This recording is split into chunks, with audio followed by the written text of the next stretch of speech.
Hello. So, last time మనము patch test అనేది skin కేర్‌కి, హెయిర్ కేర్‌కి ఎలా ఎక్కడ చేసుకోవాలి అనేది నేను చూపించడం జరిగింది. సో, ఇవాళ వీడియోలో నేను 48 అవర్ ప్యాచ్ టెస్ట్ అంటే ఏంటి? సో, దానివల్ల మనం ఎలా బెనిఫిట్ అవుతాము? రియాక్షన్స్ నుంచి మనం ఎలా బయటపడొచ్చు అనేది నేను ఇవాళ మీతో షేర్ చేసుకుంటాను. సో, కెమికల్ ప్రోడక్ట్ అయినా సరే, న్యాచురల్ ప్రోడక్ట్ అయినా సరే అందులో ఉన్న ఇంగ్రీడియెంట్స్ కొంతమందికి పడొచ్చు, పడకపోవచ్చు. అయితే మీకొక డౌట్ రావచ్చు, న్యాచురల్ ప్రొడక్ట్స్ కూడా పడకుండా పోతాయా అని. సో, నేను మీకొక ఎగ్జాంపుల్ ఇస్తాను. కొంతమందికి హెన్నా పెట్టుకుంటే సైనసైటిస్ ట్రిగ్గర్ అవుతుంది. ఇక్కడంతా ఇన్‌ఫ్లమేషన్ వచ్చేసి కళ్ళు రెడ్‌గా అయిపోతాయి. కొంతమందికి భృంగరాజ్ పడదు. వాళ్ళకి మైగ్రేన్ ట్రిగ్గర్ అవుతుంది. కొంతమందికి ఇండిగో పడదు. సో, అది డిపెండ్స్ అండి. న్యాచురలా, కెమికలా అనేది కాదు. మన బాడీ ఒక సబ్స్టెన్స్‌ని ఎలా తీసుకుంటుంది, దానికి ఎలా రియాక్ట్ అవుతుంది అనేది varies from person to person అనమాట.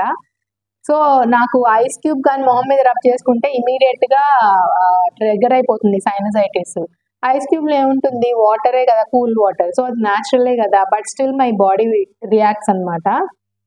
సో, అందుకే మేమేం చెప్తామంటే, ఏదైనా ఒక కొత్త ప్రోడక్ట్ వాడేటప్పుడు irrespective of chemical or natural ఏదైనా సరే మీరు ఫస్ట్ 48 అవర్ ప్యాచ్ టెస్ట్ చేసుకోండి. అక్కడికే మీకు 99.9% అక్యురేట్ రిజల్ట్స్ వచ్చేస్తాయి. సో, ఆ 48 అవర్ ప్యాచ్ టెస్ట్ ఏంటి అంటే, నేను ఇవాళ హెయిర్ డైకి చూపిస్తాను. నా దగ్గర హెయిర్ డై అవైలబుల్‌గా ఉంది కాబట్టి. సో, హెయిర్ డై ఇలా మిక్స్ చేసుకున్న తర్వాత, మనం ఇంతకుముందు వీడియోలో చెప్పుకున్నట్టు హెయిర్ డైని సో, చెవి వెనక ఇలా పెట్టేసుకున్నాను. సో, మన హెయిర్ డై ఎంతసేపు పెట్టుకోవాలి? 1 అవర్ పెట్టుకోవాలి. సో, మీరు ఈ శాంపుల్ కూడా 1 అవర్ పెట్టుకోవాలన్నమాట. ఇదే కాదు ఏదైనా సరే. For example to say face pack అనుకోండి. ఒక 10 నిమిషాలు పెట్టుకుంటాం అనుకోండి. సో, ఫేస్ ప్యాక్ ఒక 10 మినిట్స్ అప్లై చేయాలి. హెయిర్ డై అయితే ఒక 1 అవర్ అప్లై చేయాలి. ఏ స్పెసిఫిక్ ప్రోడక్ట్ మీద ఎంతసేపు అప్లికేషన్ టైం ఉంటుందో మీరు ప్యాచ్ టెస్ట్ చేసేటప్పుడు కూడా అంతసేపే పెట్టుకోవాలి. పెట్టుకొని నార్మల్ వాటర్‌తో వాష్ చేయాలి. ఆ స్పెసిఫిక్ పీరియడ్ ఆఫ్ టైం తర్వాత.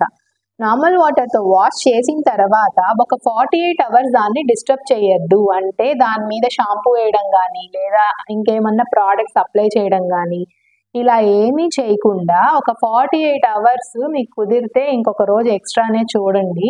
మీ బాడీ ఎలా రియాక్ట్ అవుతుంది అనే దాన్ని బట్టి. ఒకవేళ మీకు అక్కడ బ్లిస్టర్స్ కానీ, ఇన్‌ఫ్లమేషన్ గానీ, రెడ్‌నెస్ కానీ, ఇచ్చింగ్ గానీ వస్తే ఆ ప్రోడక్ట్ మీకు పడనట్లు అది వాడొద్దు.